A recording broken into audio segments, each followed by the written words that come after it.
I grew up in the home of a serial entrepreneur, so I get it honestly. And really, I started off in television and radio and had an exit. I sold a TV show to Fox, and that gave me my first capital to begin to invest. And I'm a third generation real estate investor. So I began investing in real estate because my grandfather did it, my father did it. I felt like maybe I should do it as well. Welcome to the Jennifer J. Hammond Podcast. Jennifer is a licensed realtor, educator, speaker, and best-selling author. Jennifer's goal is to help you find your yay in every day. Hello, this is Jennifer J. Hammond, and I'm so excited to have Eddie Wilson here. He's a businessman who is known as the king of exits. He has owned over 125 companies and exited over 85 of them successfully. His current private equity firm, Collective Influence, has significant holdings as well. And I could go on and on and on and tell you about Eddie, but I really want Eddie to share a little bit about his world, his life story. So welcome to the show, Eddie. Thank you so much, Jennifer. Appreciate you having me on. I'm so excited to have you. And I would love for you to share a little bit about your story. I mean, you are so young to have all the success you've had. So will you share about your story? Sure, happy to. I grew up in the home of a serial entrepreneur, so I get it honestly. And really, I started off in television and radio and had an exit. I sold a TV show to Fox, and that gave me my first capital to begin to invest. And I'm a third generation real estate investor. So I began investing in real estate because my grandfather did it, my father dit it. I felt like maybe I should do it as well. And then I also started investing in private equity. And that's probably what I'm most known for. I really see the world in two different spaces, right? Like I have my active income, which is all my private equity. It's the companies, it's the 125 that, you read. But really, as I create that active income, it really all funnels into real estate. And so I own around 4,000 doors today. I'm a huge buy and hold guy, whether it's single family, multifamily, some hospitality, some warehouse space, whatever it is. I love real estate. And that will be the legacy that I pass on to my kids, grandkids, great grandkids. So that's where I'm at today. I've created a private equity firm that had a massive exit in 2019. And then really because of the purpose that's in my life, what I'm trying to actually get to, we decided that we would spin another one back up. And so we spun another private equity firm back up about 16 months ago. Now we own 17 new companies that we've bought. And all of that's driving to that purpose that we can talk about at some point. But there's a deep reason why I do it. It's not the money anymore. It's not just buying businesses. It's not because I love deals. It's because there's a greater impact that I want to have. And I want to talk about that mystery, the mystery that we're going to talk about. We're going to leave it to the end because I want to get into a little bit of the nuts and bolts. So we're in the middle of the year 2023. So whenever you're listening to this, we're in the middle of it. And I wanted you to talk a little bit about the real estate economy because, if you listen and, coming from the TV world, I know you realize it's like if it bleeds, it leads. So it's always the negative. It's always like the sky is falling, Chicken Little kind of craziness. What is your opinion of the state of the real estate economy? Yeah, I think it's really important. I think that we fall into one of two categories in this as well. You're either a consumer and you're listening to all the mass media and it's gloom and doom and the whole world's coming to an end, or you're an investor. And investors prepare for the opportunity as they come. When everyone else is running out, typically a true investor is running in or preparing to run in. That's an adage that's always given by Warren Buffett. And that's why Warren Buffett, just as of a few months ago, had $80 billion in liquidity sitting on the sidelines. It's not because he was afraid. It was because he was ready to double down. He was looking for the opportunity to run in when all others were running out. I got into an argument with a New York Times reporter over this concept on Twitter. It's my favorite pastime, in airports. I just like arguing with people on Twitter for the fun of it. But this lady we were arguing, she said, well, I think he's afraid of the market. And I said, let me ask you a question. What person with $80 billion in cash is afraid of anything, right? He's afraid of his health failing or something, but he's not really afraid. He has $80 billion, and so he's not sitting there because he's afraid. He's literally waiting for the opportunity. And I think that that's where we're at in the economy right now. Like, people are looking at it because interest rates are rising, because the purchasing has slowed some. We get nervous. Consumers get nervous, and that's because of mass media. But if we just go back to the fundamentals of the economy, and that is supply and demand, we have 2.5 months worth of inventory sitting on the market today. A robust, healthy economy has 6 months worth of inventory sitting on the economy. And so therefore, what position do I want to be in? Well, I want to be in one that is servicing the demand that's already there. There's already demand where, we went from there, they said during the height of real estate after COVID, post-COVID, they said we're 6.5 million homes underbuilt. We raised interest rates and they said that number is going to evaporate. It didn't. Now they're saying that we're closer to 3 million homes underbuilt, but we're still 3 million homes underbuilt in America. That's how much demand is on new housing in America. And the sad part about that is with rising interest rates, all of the home builders, the big national ones, LGI and Lennar and DR Horton, they've gone to a model where unless you put a deposit down, they're not building your house. So now we're not even building spec homes anymore. So that number of 3 million homes underbuilt is going to grow to 4 million, 5 million, 6 million. And we're not going to see the interest rates really affect the market like people think it's going to. If we, at any other period of time, we have data that goes back to 1897 in real estate, at any other period in time, had we raised interest rates this fast and this much, we would have put our economy into not just a recession, but a depression. But the reality of it is we haven't. I still live in the state of Florida where, I just sold my house in Georgia. It took me 24 hours to sell, and it was a pretty big, expensive house, right? In Florida, I was getting outbid on every house that I was trying to buy, and I was trying to buy a fairly expensive house. And so the reality of it is it's like there's a lot of demand, and I'm seeing it. People are seeing it, and days on market are showing it. I think people are crazy if they think that we're in anything other than a marketplace that is hot when it comes to real estate, and it's not going to slow down. I agree.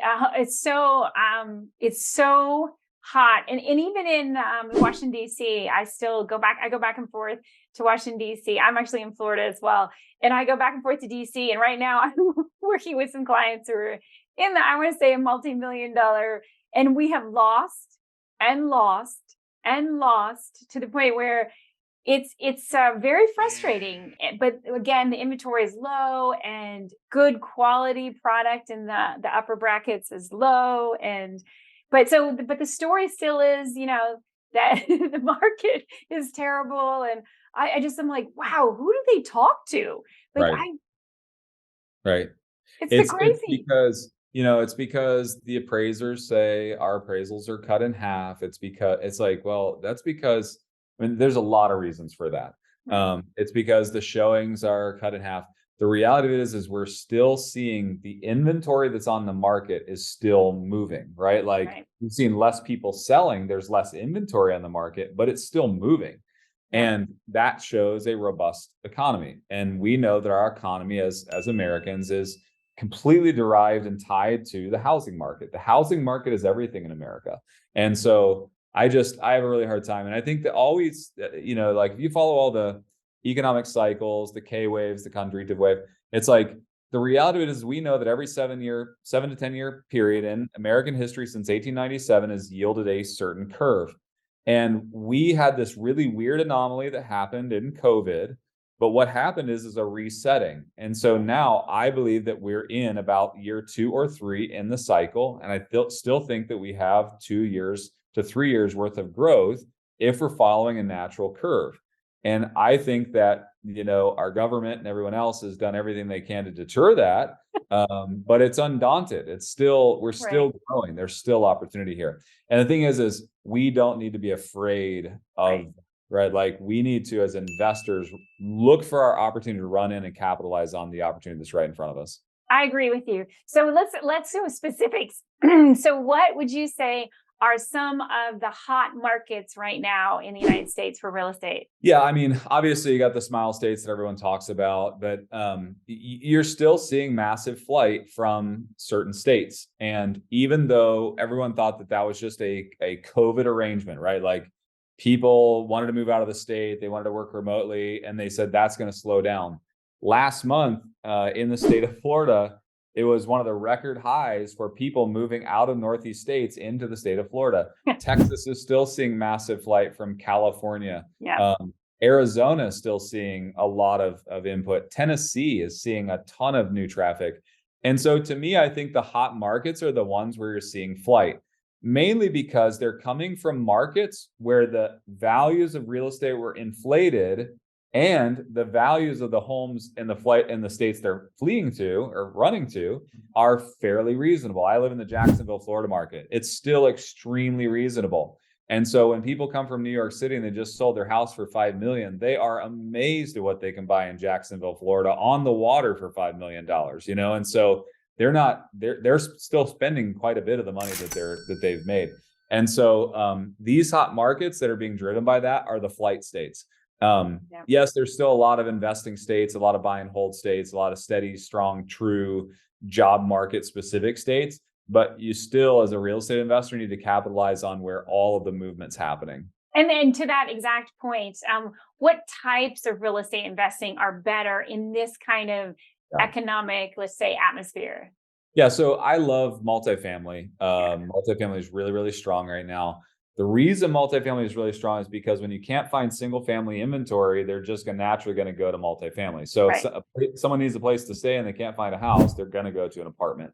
And that's what's happening all over the country, especially in these hot states like Florida and Texas, Georgia, Tennessee, so on and so forth. And so I like single family and I like build to rent. I'm in the build to rent sector. I'm buying infill lots over on the west coast of Florida. I'm building, I think I've got 8 or 9 under construction right now. And I love the build to rent space. The reason I like multifamily though is because right now there's been a lot of poorly underwritten deals that happened in the last 2 to 3 years that they had a bridge loan to rehab these properties. And now they cannot get long-term financing because their liquidity standards are too high. They don't have a strong enough balance sheet. And so we just picked up one in Gainesville, Georgia, a couple of weeks ago that the rehab had already been completed. And they just couldn't get long-term financing. So we stepped in, got it for 75, 78 cents on the dollar.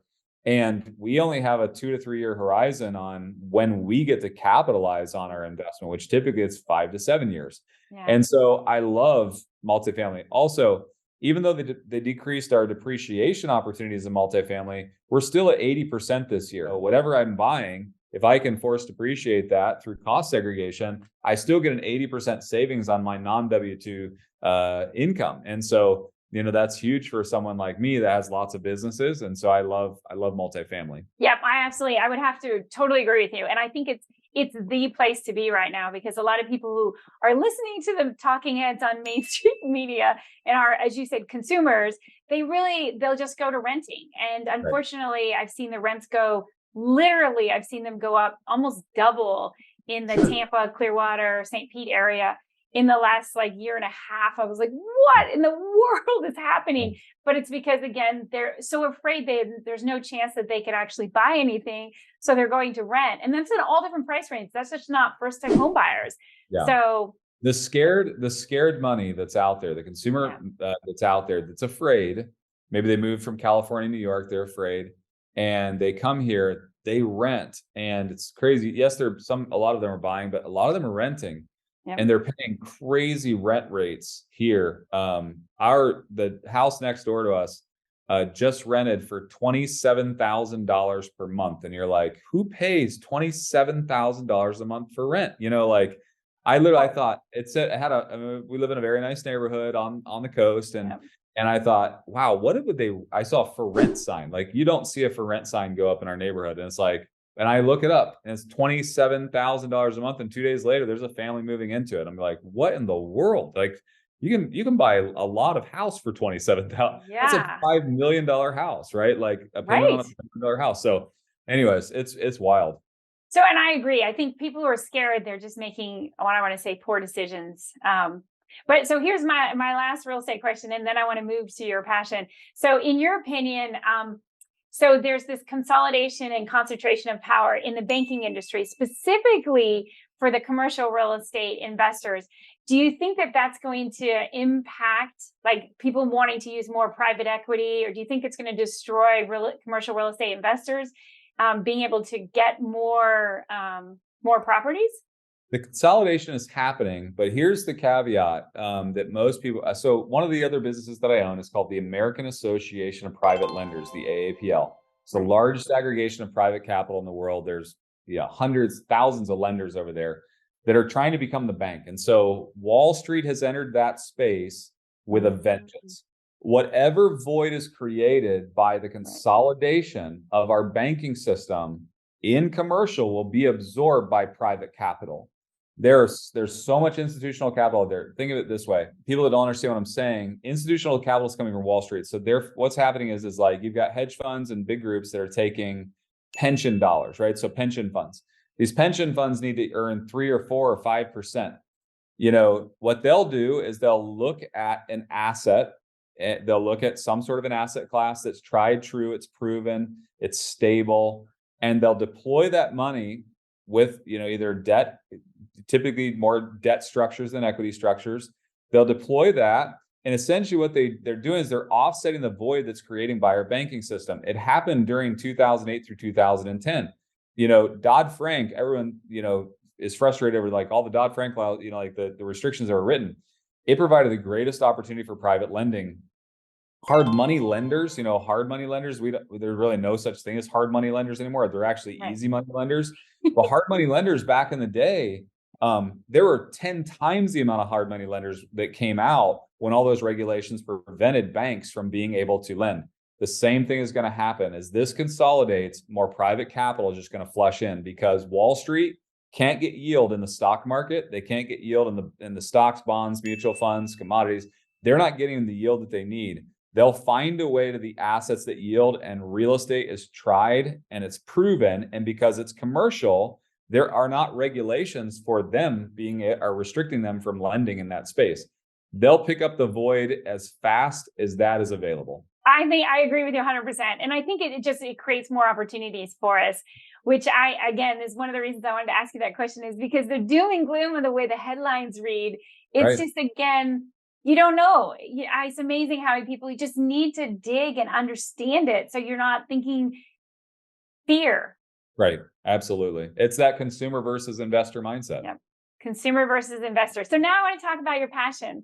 Okay. So I know you've really turned a lot of your efforts to faith-based and just like your nonprofit activities, Christian Media International, and Impact Others. Will you talk about that? Yes, absolutely. It's my favorite thing to talk about. Yay!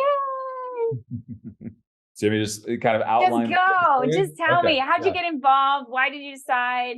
Yeah. I know it's your passion, so whatever you want to share. I grew up in television, radio, TV broadcasting out of college, and what I saw was the impact you could make if you held the microphone. Yeah. And that there's to be able to speak and influence the masses for good is a power that should be wielded by those who have a passion to help and make an impact. Christian Media International is something I started in 2013. That had a very humanitarian slant, but with some faith-based componentry to it. In that, what I was trying to do was bring a message of faith and hope to third world countries. And then instead of always just taking humanitarian aid from the US, I was actually trying to get those countries to support the least of these in their country, right? And so I would start orphanages and feeding centers, but then I would use CMI, TV outlets, to essentially help gain and build community around the ability to help others. We also use it as an education source. I remember when the Ebola virus broke out in Liberia, West Africa, we were the source of information and knowledge on our television broadcast on that, this is how you have to clean your hands so that you're not spreading Ebola. And we literally just like basic education. And then we use it for aggregation, right? It's like, we want to bring services, but we want them to know what services are available to them. What led out of that? So I own 15 television studio stations around the world. These studios produce content, and we had produced content in about 50 languages. And we produce about 72,000 hours of content per year. So it's a big undertaking. Wow. But what came out of that is no matter how much you try to help them help themselves, there's just those that can't. And so we started another nonprofit called Impact Others. The four things that we do there are we have feeding centers and education centers for kids. We have orphanages. We have clean water projects. And then lastly, we build sustainable businesses. And so this is just one of those passion projects that we have. We have about 26 feeding centers and orphanages. We feed and educate about 4,000 children a day.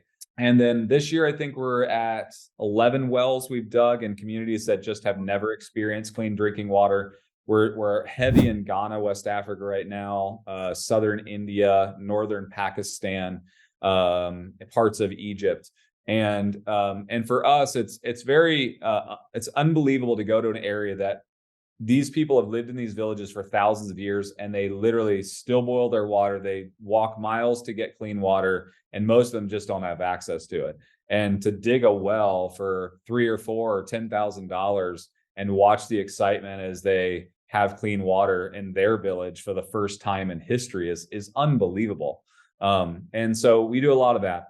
But then what I'm really passionate about is the building of sustainable businesses. Because if I go to those communities and I can support the orphanages and feeding centers, what I'm doing is also building businesses where they, instead of doing it like a microloan program, their expectation is to give to those pieces, right? So we just built a sewing center in Mexico, in Guadalajara. And we've got, I think, 11 or 12 ladies that are all employed there. But it also supports the feeding center. So we take 10% of their revenue and it goes to the feeding center. So it's giving them sustainable jobs, but also it goes to create impact in that area. We've built water buffalo farms in India, woodworking plants in Laos, taxi companies in Ghana, West Africa. You name it, we're involved in it. And, we love that. And to me, that's the passion of my life. And so why sell a bunch of companies for a lot of money and then go do it again? It's because this is what I'm all about. I want to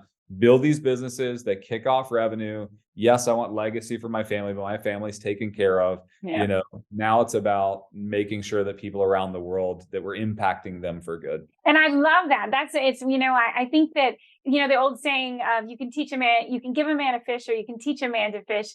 And right. I think I love all of the work that you do, but I love the fact that you are so passionate about helping people be able to help themselves. So that they understand how to do. And I'm also a serial entrepreneur, which I feel sometimes is, people are like, how do you keep all those things straight in your head? And I think that, again, even if you can just teach people how much fun it can be, that enthusiasm, and an example, you're setting a good example, which is so based on all of your faith-based stuff, as much that you can do it. Anybody can. And that's why I don't like any of the negatives. I'm always looking for the positives and how can we lift people up and really give them, and the thing of not giving someone a handout, but giving them a hand up. Right. Yep. I love that. Yay. Okay. So I know we're out of time, but I want to make sure that people know if they want to be able to reach you, whatever kind of websites, whether it's, again, I would love any of your nonprofit activities that you're willing to share, social media, anything you're willing to give. Yeah, I think, most people just want to know how to connect. And I actually run my own social. I have a team that helps me produce content, but I run my own social. So if someone actually wants to have a conversation, you just go to Eddie Wilson Official at pretty much every one of the, Instagram, LinkedIn, Facebook, whatever. But yeah, I just want to, I want to push the website for Impact Others, impactothers.com. It's a place that they can see, all that's going on, all the good that's going on, and maybe be inspired to do it themselves. And then follow us on social with Impact Others. We constantly are posting. I think yesterday we posted a brand new well that we launched in Ghana, West Africa. And, follow along and hopefully, find some inspiration that life is not about what you're producing for you. It's about what you're producing for others. And, I can tell you that the success in my life, the secret sauce is about turning that perspective from what can I do for me, my family, my tribe, to what can I do for the world? And then that has made a greater impact on my personal life, my family's life, and all those that surround me. And I would just say, as a witness to your life as well, I would say thank you. It is such a huge impact that you do for everybody. Thank you. I really appreciate you. Thank you. Thank you. Appreciate that. And I'm going to ask you, as I go off the air, I always ask everyone to lift their voice. Will you lift your voice and say yay with me as we go off the air? Sure. Okay, 3, 2, 1. Yay! Thank you, thank you, thank you.